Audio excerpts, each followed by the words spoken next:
Welcome to Story Tales. Please like this video and subscribe to Story Tales. I hope you enjoy the story. Let's begin. The invitation arrived on cream-colored cardstock, its edges trimmed in gold. Coulter Reese turned it over in his hands, studying the expensive paper with the practiced eye of someone who understood systems and structures. The restaurant name Maison de Cille was embossed in flowing script. 7 o'clock. His birthday. Tonight. Odd, he muttered, setting it on the granite countertop of his kitchen. Coulter checked his watch, a practical timepiece with a leather band worn smooth by years of wear. Not flashy, but reliable. Like him, it was already 5:30. He pulled out his phone and called Verena. After 4 rings, her voice came through, hurried and distracted. "Coulter, I'm in the middle of something. I got an invitation from your mother. For my birthday dinner." He kept his voice even, controlled. "At Maison de Cille." A pause. "Oh, that. Yes, Mom wanted to do something special this year. You didn't mention it. It slipped my mind. I have that work dinner first, remember? The Hastings account? But I'll join you both for dessert." Her voice softened slightly. "It'll be nice, Coulter. Mom's making an effort." Coulter's jaw tightened. 7 years of marriage, and Loretta Langdon had never made an effort that didn't somehow wound him. "You're sure about this?" he asked. "Don't be difficult. It's just dinner." The background noise on her end grew louder. "I'm about to go. We're the Navy Armani. Mom likes it." The call disconnected. Coulter stared at the phone for a moment, then tucked it away. Something felt wrong. Loretta despised him, had from the moment Verena brought him home. A systems architect with no family connections wasn't what she had envisioned for her daughter. Upstairs, Coulter stood before the mirror, adjusting his tie. The Navy Armani suit fit perfectly, but the man inside it looked tired. Faint lines around his eyes that weren't there a year ago. He ran a hand through his short brown hair, noting the first threads of gray at the temples. His phone buzzed. A text from Kenny. "Happy birthday, brother. Still on for beers tomorrow?" Coulter smiled, his first genuine smile of the day. Kenny Blaine had been his friend since they were 10, had served with him in the Army. When everything else in life shifted, Kenny remained constant. "Thanks. Yes to beers. Might need them after dinner with the Dragon Lady tonight." Kenny's response came quickly. "Run while you can, man. I'll create a diversion." Coulter chuckled, then caught himself when he noticed the sudden hollow feeling in his chest. Why did casual jokes about escaping his life hit so hard lately? He grabbed his keys and wallet, gave himself one last look in the mirror, and headed out to face whatever Loretta had planned. The evening air was crisp as he walked his car. Seattle in autumn, wet leaves plastering the sidewalks, the scent of rain and coffee hanging in the air. Coulter breathed deeply, trying to settle the unease growing in his stomach. Maison de Cille occupied the top floor of a downtown high-rise, its windows offering sweeping views of Elliott Bay. The maitre d' greeted Coulter with practiced deference. "Mr. Reese, Madame Langdon has arranged a private dining room for your party. This way, please." Coulter followed him through the main dining area, where conversations hummed beneath crystal chandeliers and waiters moved with silent efficiency. The private room was tucked away in a corner, its door heavy and wooden. "Your party hasn't arrived yet," the maitre d' said, opening the door. "Would you like to wait at the bar?" "No," Coulter replied. "I'll wait here." The room was small but elegant, with a single table set for 3. A bottle of champagne chilled in an ice bucket. Candles flickered in silver holders, casting warm light across the white tablecloth. As the door closed behind him, Coulter approached the table. A manila envelope sat at what was clearly meant to be his place, his name written on it in Loretta's precise handwriting. He picked it up, his trained fingers immediately noting its weight. Legal documents. Coulter's heart quickened as he slid the papers out. On top was a handwritten note on Loretta's personal stationery. "Happy birthday. Infertile trash should just leave. Loretta and Verena." Below it lay divorce papers. Already filled out. Already signed by Verena. Coulter's breath caught. The room seemed to tilt, the candle's flames blurring as his eyes struggled to focus. His fingers went numb, and the papers slipped to the table. He stood perfectly still, his military training kicking in. Compartmentalize. Breathe.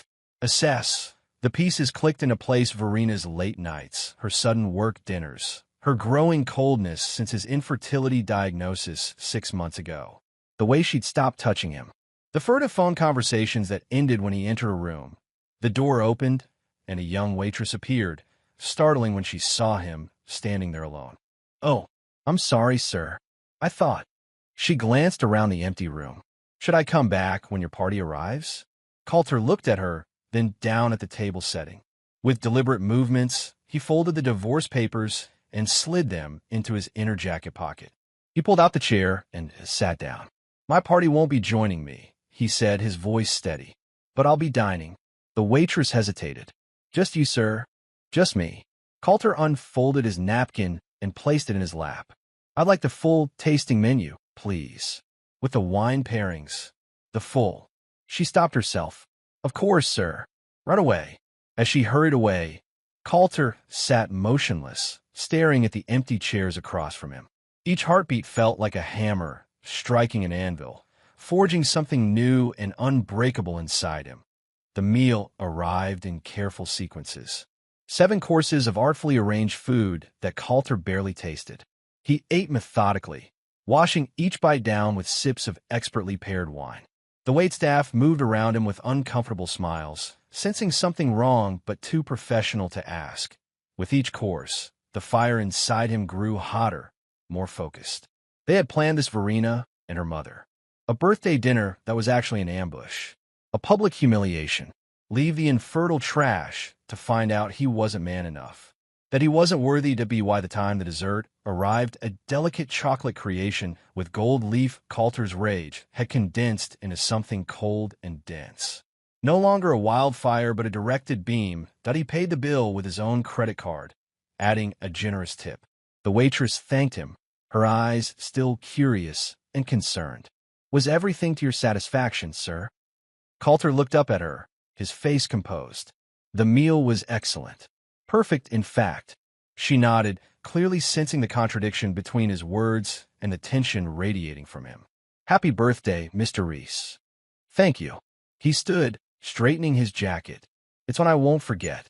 The drive home was a blur of street lights and memories.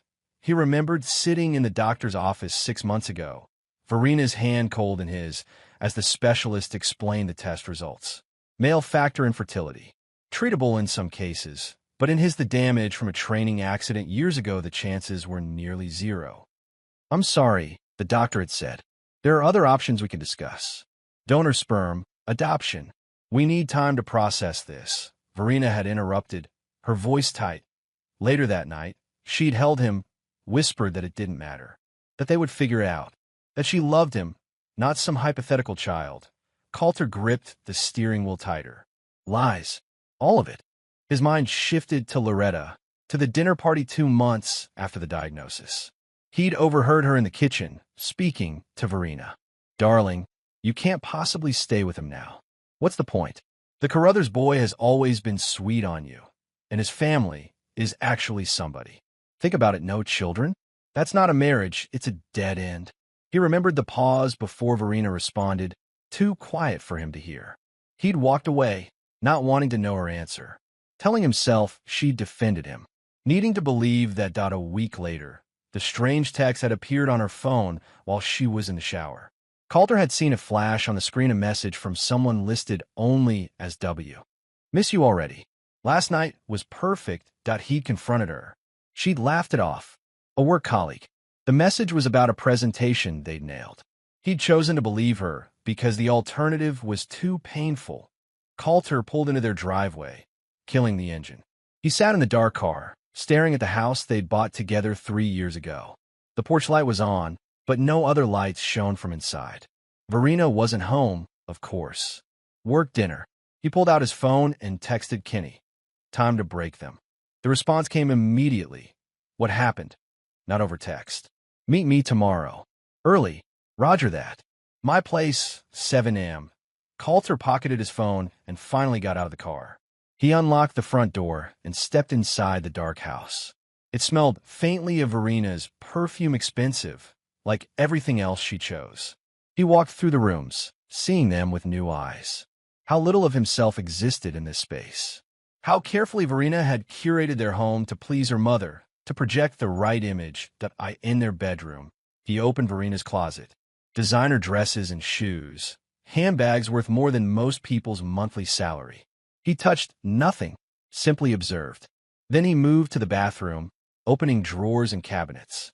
In the back of her vanity, behind bottles of face cream, he found a small pill container. Birth control pills.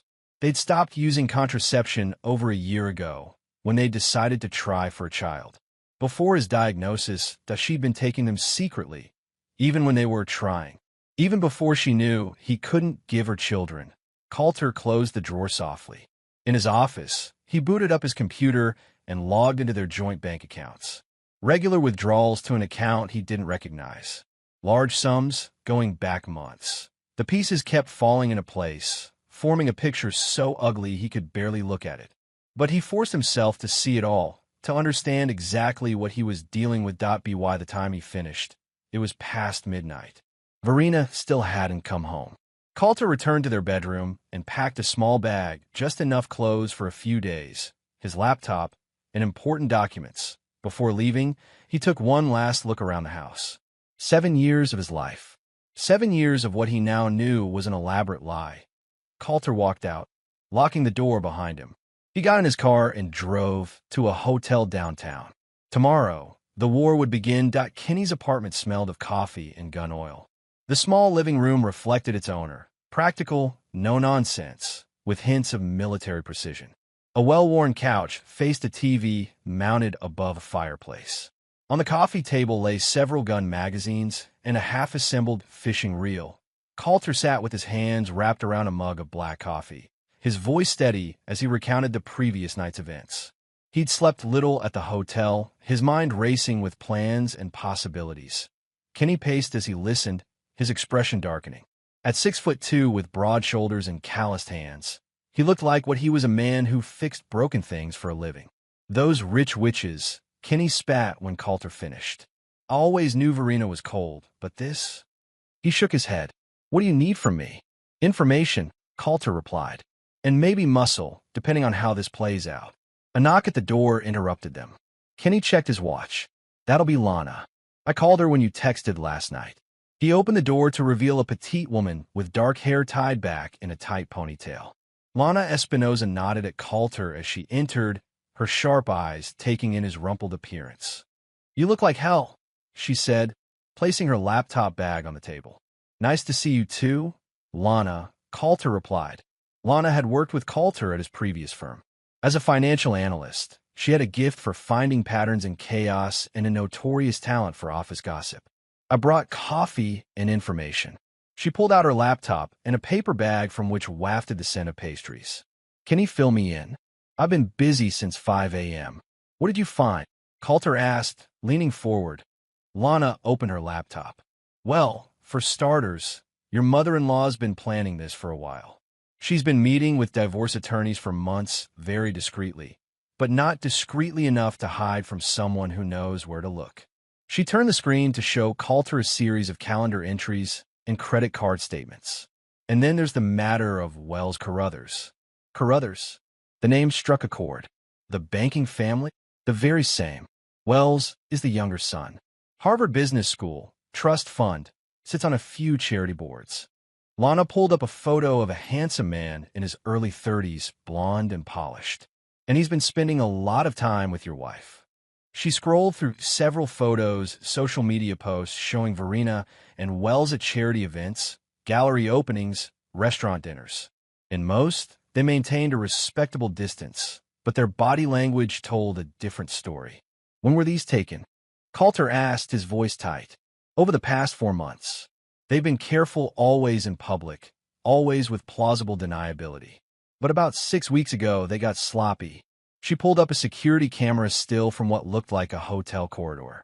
Wells and Verena, wrapped in each other's arms, his face buried in her neck.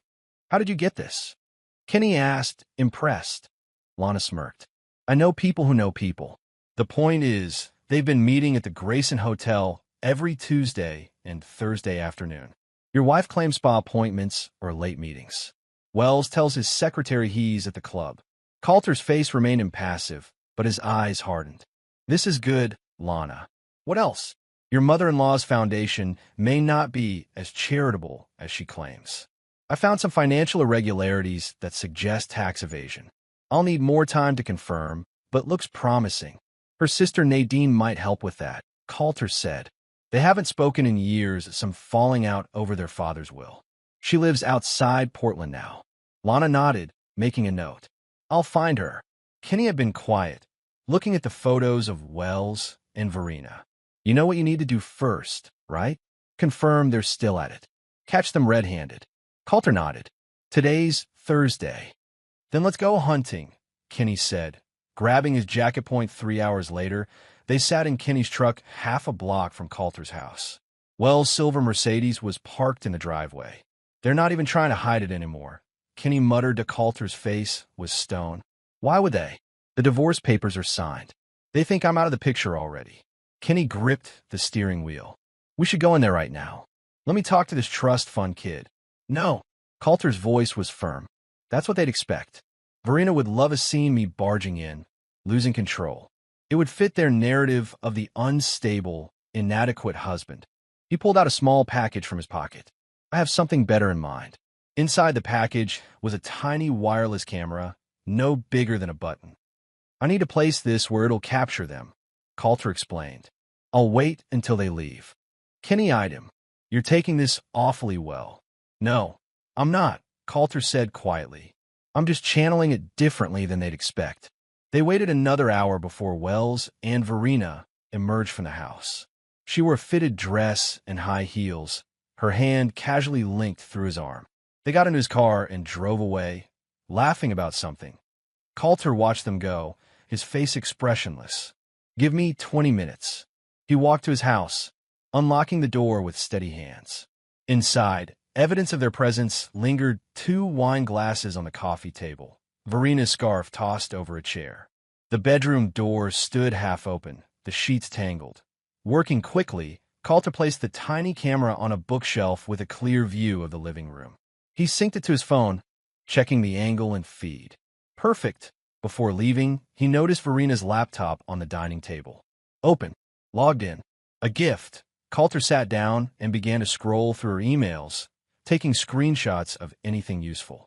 There were dozens of exchanges with Loretta about him mocking his infertility, complaining about his modest ambitions, planning the divorce ambush, and emails to Wells intimate, explicit. Going back months, he sent copies of everything to himself, then carefully returned the laptop exactly as he'd found it. Outside, Kenny was waiting in the truck, engine running. Did you get what you needed? He asked as Coulter climbed in. More than they know, Coulter replied, holding up his phone to show the live camera feed from his living room. Now we wait. 3 days later, Coulter sat in his hotel room, surrounded by printouts and his laptop. He'd taken time off work, citing a family emergency. Not entirely a lie. The camera had captured everything. Wells and Verena returning to the house later that night. Their conversation about the divorce. Their laughter as Verena recounted what she imagined had been Coulter's face when he opened the envelope. Wells promising that once things settled, Loretta would introduce him properly at the club. Coulter had watched it all, recording everything, his rage crystallizing into something cold and purposeful. His phone buzzed Lana. I found Nadine Carr, she said without preamble. And she hates her sister. She's sitting on a gold mine of dirt, including tax documents that prove Loretta's been skimming from her charity for years. Will she share them? Coulter asked. Already has. I'm sending them to you now. Also, I have a contact, Madison Blake. She runs that gossip account Seattle Exposed. Half the city follows her. Very discreet about her sources. Coulter thought for a moment. Set up a meeting. And tell Kenny I need him tonight. That evening, Coulter met Madison Blake at a quiet bar on the outskirts of the city. She was younger than he expected, barely 30, with shrewd eyes and a quick smile. Lana says you have something juicy, she said after they'd ordered drinks. Coulter slid a USB drive across the table. Footage of Wells Carruthers and Verena Reese. She's still legally married. To me. Madison's eyebrows shot up. The Langdon girl? Loretta's daughter? The same. Madison picked up the drive. Why come to me? Why not just use it in the divorce? Because public humiliation is what they planned for me. Coulter replied evenly. And I believe in returning gifts. Fair enough. She pocketed the drive. Anything else I should know? Just that there's more where that came from. Much more. I'll be in touch. The first post hit the next morning, grainy but unmistakable footage of Wells and Verena entering Coulter's house, followed by them on the couch, her straddling him, his hands tangled in her hair. Madison's caption was perfect. Who's the mystery man with socialite Verena Reese, and does her husband know? By afternoon, the post had thousands of comments. Verena's phone rang nonstop. She texted Coulter furiously, demanding he call off whatever he'd done. He didn't respond. The next day, Madison posted screenshots of emails between Verena and Wells, carefully edited to hide their source, but explicit enough to remove any doubt about the nature of their relationship. Verena's Instagram comments filled with snake emojis and worse. Her PR firm clients started distancing themselves. Wells stopped answering her calls. Coulter monitored it all from a distance, methodically planning his next moves.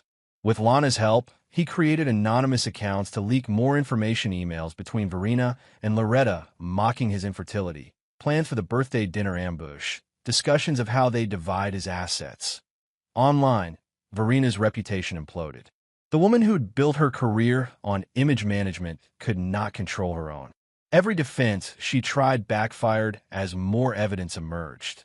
Then came the tax documents from Nadine. Coulter sent them anonymously to 3 financial journalists who'd previously written puff pieces about Loretta's charitable work. Within hours, questions were being raised about the foundation's finances. The IRS took notice. A week into his campaign, Coulter met Kenny at a diner for breakfast. Dark circles underlined his eyes, but he moved with determined energy. "You look terrible," Kenny observed. "Are you sleeping at all?" "Enough," Coulter replied, sipping his coffee. "It's working. Verena's lost 2 clients already. Wells is panicking his father called him home for a family discussion. And Loretta's lawyer contacted her accountant yesterday." Kenny studied his friend. "This is just the beginning, isn't it?" Coulter nodded. "I'm not done. Not even close." "What's next?" "The Bennett Foundation Gala. Saturday night. Biggest charity event of the season. Loretta and Verena will both be there." Coulter's smile didn't reach his eyes. "So will we." Kenny raised an eyebrow. "We don't exactly run in those circles, brother." "You don't need to. I have 2 tickets and backstage access, courtesy of an old client who owes me a favor. I just need you to handle the tech." As they left the diner, Coulter's phone buzzed. Madison, requesting another meeting. That afternoon, they sat in the same bar. "You've stirred up a hornet's nest," she said, looking both impressed and wary. "Loretta Langdon called me personally. Threatened to sue. Let her try. Everything you've posted is true and verifiable." Madison leaned forward. "What's your endgame here, Coulter? What do you want?" He met her gaze steadily. "Justice. They try to break me. I'm returning the favor." "Well, you're succeeding. Verena's been uninvited from 3 events this week, and rumor has it Wells' father is shipping him off to their London office." Coulter nodded, unsurprised. "I have more. For after the gala." Madison studied him. "You know, most men in your position would just take the money and move on. I'm not most men." He stood to leave. And this was never about money. The Bennett Foundation Gala occupied the grand ballroom of Seattle's oldest hotel. Crystal chandeliers cast warm light over tables draped in white linen. The city's elite mingled in evening wear, sipping champagne and performatively writing checks for charity. Coulter and Kenny arrived early, moving through the backstage area with the confidence of people who belonged there. Kenny carried a backpack of equipment, which he set up with efficient movements while Coulter kept watch. "All set," Kenny said after 15 minutes. "Feeds going directly to the main screen. Timer set for 9:30, right after the main speech." Coulter checked his watch. "Perfect. Now we wait." They separated, Kenny heading to a vantage point near the exit, Coulter moving into the main ballroom. He wore a tuxedo borrowed from a colleague, nothing custom-made like those around him, but good enough to blend in. He stayed in the shadows, watching at 8 o'clock. Loretta made her entrance, resplendent in an emerald gown, diamonds at her throat. She moved through the crowd with practiced grace, accepting compliments and air kisses. If she felt any pressure from the financial scrutiny now facing her foundation, she showed no sign of it. 20 minutes later, Verena arrived. She wore a red dress, her makeup flawless, chin held high. But Coulter, who knew her better than anyone, saw the strain around her eyes, the slight tremor in her hands as she accepted a glass of champagne. The whispers started immediately. Heads turned. Phones came out discreetly. Seattle's elite might smile to her face, but they'd all seen the videos, read the posts. Scandal was to be avoided unless it came with entertainment value. Coulter moved closer, positioning himself where he could hear without being seen. "Can you believe she showed up?" A woman in blue muttered behind her hand. "Wells' father threatened to cut him off completely," her companion replied. "That's why he's not here tonight." Verena pretended not to notice, but her smile grew more brittle with each passing minute. She approached her mother, who embraced her briefly before continuing her circuit of the room. T915. The foundation director took the stage to introduce Loretta. As the crowd applauded politely, Coulter texted Kenny. Now. Kenny's reply came immediately. On it. Loretta stepped to the microphone, resplendent and composed. "Thank you all for coming tonight. Your generosity sustains our work." As she spoke, Coulter noticed several people checking their phones, eyes widening. The whispers grew louder. Someone gasped. Verena, standing near the front, pulled out her own phone. The color drained from her face that on every social media platform. Madison was posting in real time. Screenshots of Loretta's tax fraud documents. Emails between Loretta and Verena planning the divorce dinner. The most explicit exchanges between Verena and Wells. And a leaked photo of tomorrow's tabloid cover. Wife from hell, betrayal, infertility, bullying, and the dinner from hell. Loretta continued speaking, unaware of the digital storm erupting around her. But the audience's attention had fractured. More phones appeared. More whispers. The waiter approached Verena, handed her a tabloid advance copy. She opened it, saw her own face staring back from the cover, and swayed on her feet. Exactly 9:30, the massive screen behind Loretta flickered. Her PowerPoint presentation disappeared, replaced by high-definition video of Verena and Wells in Coulter's bed. The sound was muted, but it didn't matter. The image was unmistakable. Loretta trailed off mid-sentence, turning to see what had captured the audience's attention. Her gasp was audible through the microphone. Chaos erupted. People stood, phones raised to capture both the screen and the reactions. The foundation director rushed to the podium, frantically signaling to the tech booth. But the video continued for a full 30 seconds before abruptly cutting to black. In the stunned silence that followed, Verena's sob echoed through the ballroom. She stumbled toward her mother, reaching for support. Loretta slapped her. The crack of palm against cheeks silenced the room. "You stupid, careless girl," Loretta hissed, loud enough for nearby guests to hear. "Do you realize what you've done? What this will cost us?" Verena recoiled, holding her cheek. "Me? You're blaming me? This was your idea from the start. Don't you dare." Loretta began, but stopped when she realized every eye in the room was on them, every phone recording. Coulter watched from the shadows as mother and daughter tore into each other, their carefully constructed facade crumbling under public scrutiny. Their voices rose, accusations flew. Years of manipulation and control spilled out for all to witness, but he felt no joy, only a cold satisfaction. He texted Kenny. Time ago, outside, they met at Kenny's truck. "Mission accomplished," Kenny said, looking at his phone, where videos of the gala meltdown were already trending. "Think they know it was you?" "They will," Coulter replied, "but they won't be able to prove it." The call came 2 days later. Wells Carruthers, voice shaking with barely contained rage. "I know it was you, Reese. You've destroyed my reputation, threatened my position in my family." "Interesting," Coulter cut in, his voice calm. "That sounds remarkably like what you tried to do to me." "This isn't over," Wells snarled. "I have connections you can't imagine. By the time I'm done with you, I'll meet you." Coulter interrupted again. "Tonight, the warehouse at Pier 17. 10 o'clock. Come alone, and we'll settle this man to man." A pause. "You're not serious." "Deadly serious." Unless you prefer I release the rest of the footage I have, there's that hotel elevator scene that's particularly memorable. Wells swore. Fine. Pier 17. 10 o'clock. Coulter ended the call and immediately dialed Kenny. He took the bait. The warehouse stood dark against the night sky, the sound of water lapping against the pier the only noise. Coulter arrived early, walking the perimeter, checking sightlines. Inside, concrete floors and metal support beams created a cavernous space dimly lit by security lights. At T9:55, Kenny texted. In position. Car just pulled up. Wells entered alone, his expensive shoes clicking on the concrete. He wore a cashmere coat over what looked like a bespoke suit, his blonde hair perfectly styled despite the late hour. He stopped in the center of the warehouse, turning slowly. I'm here, Reese. Show yourself. Coulter stepped from the shadows. Thanks for coming, Wells. Wells scoffed. What exactly do you hope to accomplish with this melodrama? If you think I'm going to apologize. I don't want your apology, Coulter said, moving closer. I want you to understand consequences. Consequences? Wells gave a humorless laugh. You have no idea who you're dealing with. My family. Your family sent you to London. Coulter cut in. Your father's disappointed. Your trust funds in jeopardy. And all for what? A married woman whose mother picked you out like a breeding stud? Wells' face darkened.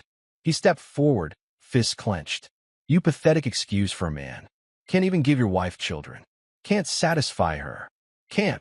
The first blow caught Wells by surprise, a quick, precise strike to the solar plexus that doubled him over. As he gasped for breath, Kenny emerged from behind a stack of crates. What followed wasn't a fight so much as a methodical lesson. Kenny, with his military training, held Wells immobile while Coulter delivered calculated blows hard enough to hurt, controlled enough to avoid permanent damage. They worked with the precision of men who had done this before, in places where rules didn't apply. When they finished, Wells lay on the concrete, blood trickling from his nose, eyes swelling shut. Coulter knelt beside him, voice low. That was for the lies. Next time, it won't be a warning. He stood, nodding to Kenny. They left Wells gasping on the floor, the sound of water still lapping gently against the pier. I in the car. Kenny glanced at Coulter. Think he'll report it and admit he got beaten up after threatening me? No, his pride won't allow it. Coulter flexed his hand, knuckles reddening. Besides, he's leaving for London tomorrow. His father made sure of that. Kenny nodded, satisfied. What's next? Coulter looked out the window at Seattle's glittering skyline. The final push. The weeks that followed brought a cascade of failures for Loretta and Verena. That Loretta's assets were frozen, pending an IRS investigation. The social invitations that had once filled her mailbox dwindled to nothing. Her carefully cultivated image as a philanthropic leader crumbled as financial journalists dug deeper into her foundation's books. Verena lost her remaining clients, then her job at the PR firm. Her apartment building's management declined to renew her lease, citing a morality clause that had never before been enforced. With her accounts linked to her mother's now-frozen assets, she found herself suddenly cash poor for the first time in her life. Coulter watched it all unfold from a distance. Having moved into a new apartment in a different part of the city, he'd returned to work, explaining his absence as a personal matter that his colleagues were too polite to question further. On a rainy Tuesday afternoon, his assistant knocked on his office door. Mr. Reese? There's a Verena Reese here to see you. She doesn't have an appointment. Coulter looked up from his computer, face impassive. Send her in. Verena entered like a ghost of her former self. Her designer clothes had been replaced by jeans and a simple sweater. Her hair, usually perfectly styled, hung limp around her face. Without her usual makeup, the dark circles under her eyes stood out starkly. Coulter, she said, her voice small. Thank you for seeing me. He gestured to the chair across from his desk. What do you want, Verena? She sat, hands twisted in her lap. I need help. Mom's accounts are all frozen. My credit cards are maxed out. I can't pay my rent, and the landlord's threatening eviction. And this concerns me how. His voice was even, almost conversational. Please, Coulter. I know you're behind everything that's happened. The leaks, the videos, the tax investigation. Prove it. he said simply. She stared at him, tears welling. I'm not here to threaten you. I'm here to beg. Her voice broke. I've lost everything. My reputation, my job, my home. Your lover. Coulter supplied, his tone still neutral. A flash of anger crossed her face. Wells is a coward. He left me the minute things got difficult. Just like Mom did. Sounds familiar. Coulter observed. Verina's shoulders slumped. I know I hurt you. I know what we did was cruel. But please, Coulter, we were together for 7 years. Doesn't that count for anything? 7 years of lies. He leaned forward slightly.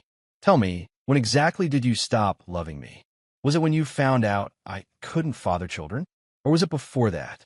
Was it always a transaction for you? Tears spilled down her cheeks. It wasn't like that. I did love you at the beginning.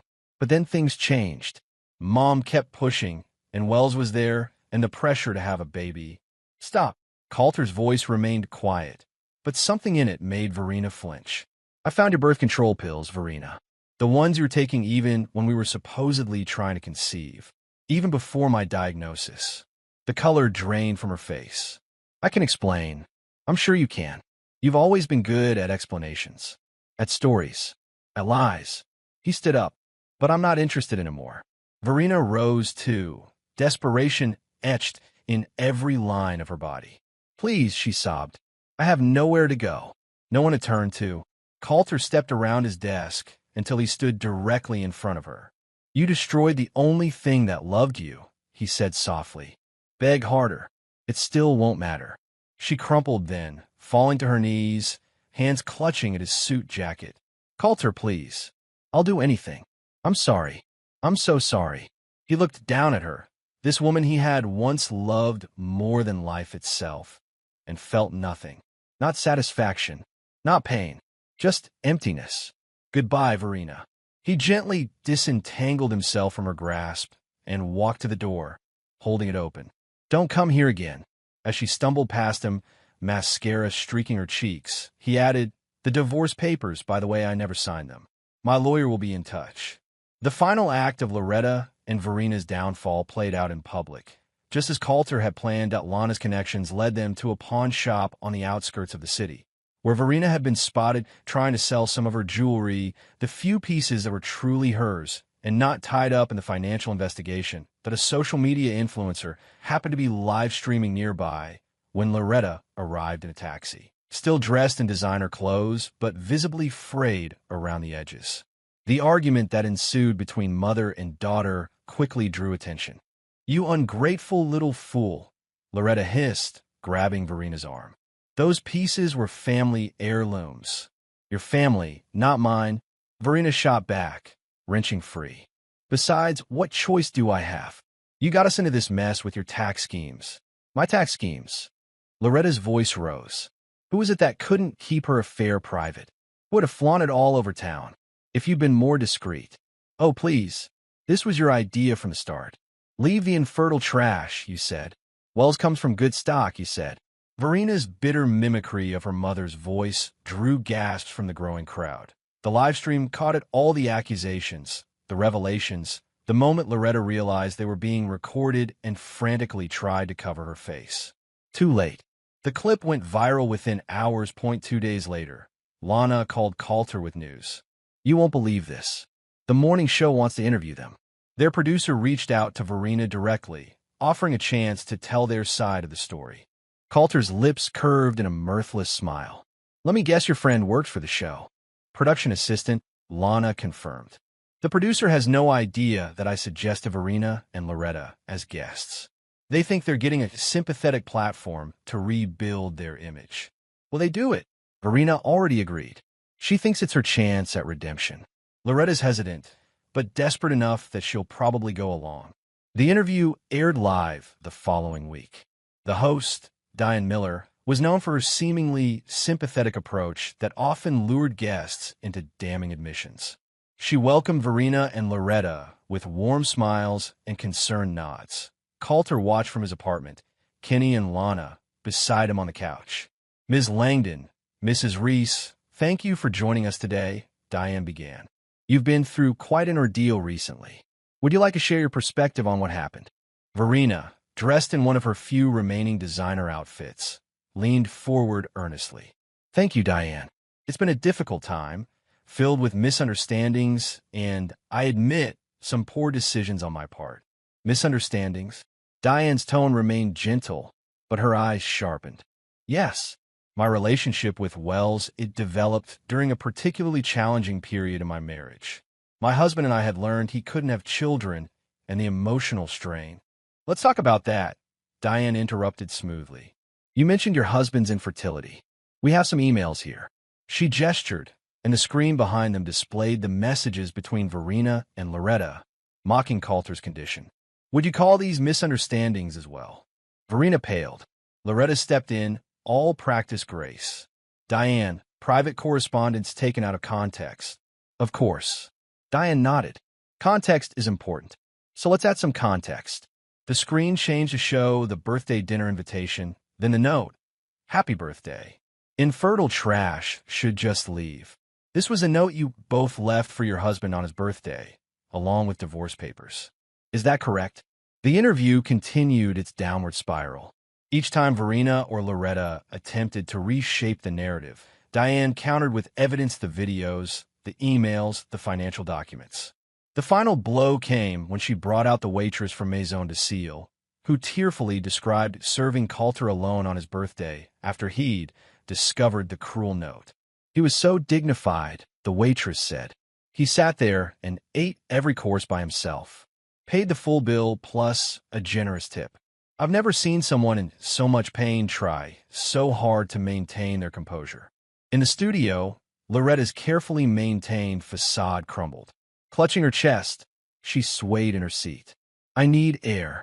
As medical personnel rushed forward, Verena stood frozen, face contorted with humiliation and despair.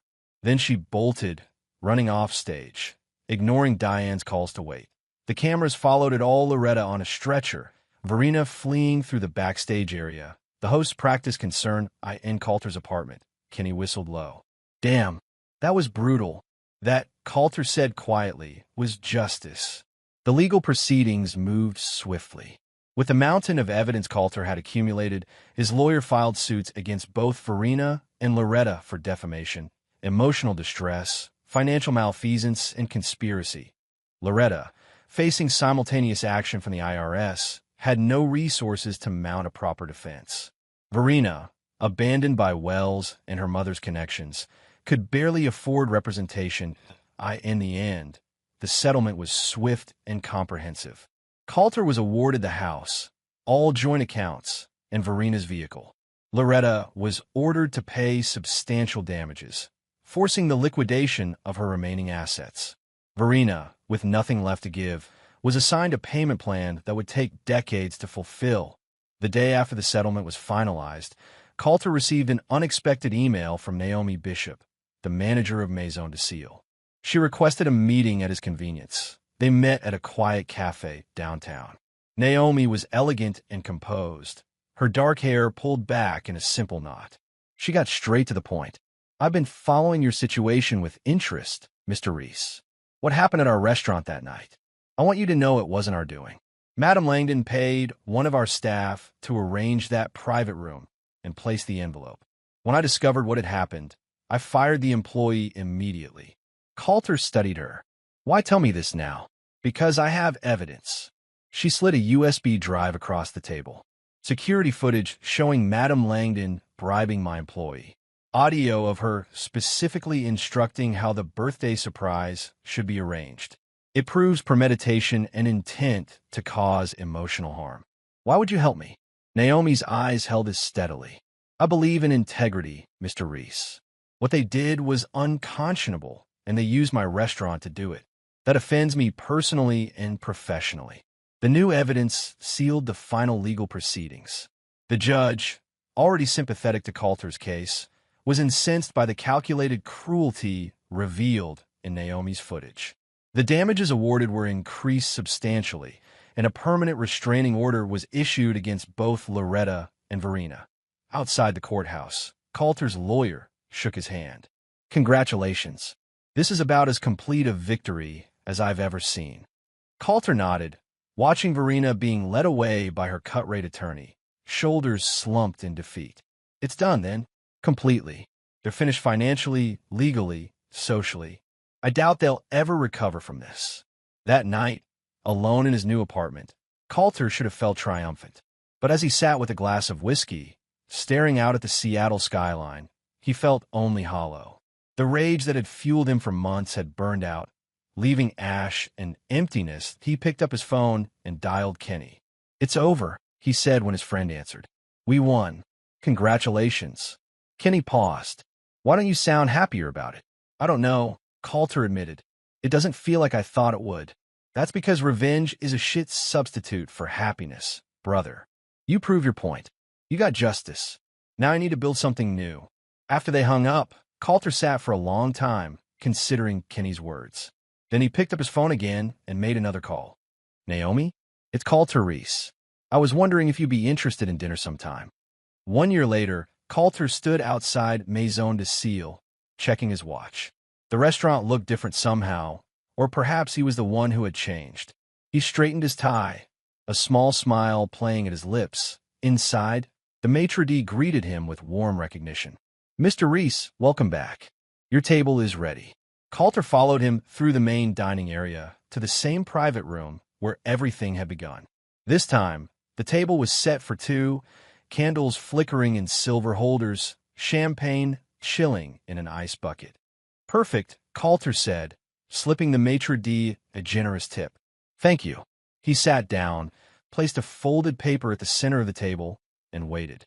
10 minutes later, the door opened, and Naomi entered. She wore a deep blue dress, her dark hair loose around her shoulders. Her smile when she saw him lit up her entire face. "Sorry I'm late," she said, leaning down to kiss him briefly. "Last-minute crisis with a supplier. The burden of ownership," Coulter replied with a smile, standing to hold her chair. 3 months earlier, when Maison de Cille's owner had decided to sell, Coulter and Naomi had partnered to buy it. The restaurant was now, there's a fact that still made him marvel at life's strange turns. Naomi noticed a folded paper as she sat down. "What's this?" "Open it," Coulter said, pouring champagne into 2 flutes. She unfolded the paper, reading aloud. "Never feed snakes. Let them starve." Looking up, she arched an eyebrow. "Cryptic," Coulter smiled. "A reminder of where we've been and where we're going." "Speaking of where they've been," Naomi said, accepting the champagne. "Did you hear about Loretta? Working at a gas station outside Tacoma, last I heard." Naomi nodded. "And Verena's handing out samples at that grocery store on Pike Street. Cheese cubes and crackers on toothpicks." She took a sip of champagne. "They don't speak to each other anymore. Apparently, they had a very public falling out at a bus stop last month." Coulter considered this information, waiting for the satisfaction he'd once craved. It didn't come. Instead, he felt a quiet peace, not joy at their downfall, but acceptance that justice had been served. "You're sure you want to be seen here again?" Naomi asked, gesturing around the private dining room that had once been the scene of such betrayal. Coulter reached across the table, taking her hand in his. The warmth of her fingers chased away the last, lingering chill of old pain. "This time," he said, "I own the table." And the note. They clinked glasses, the crystal ringing clear and true in the candlelit room. Outside, Seattle continued its eternal rain, washing everything clean.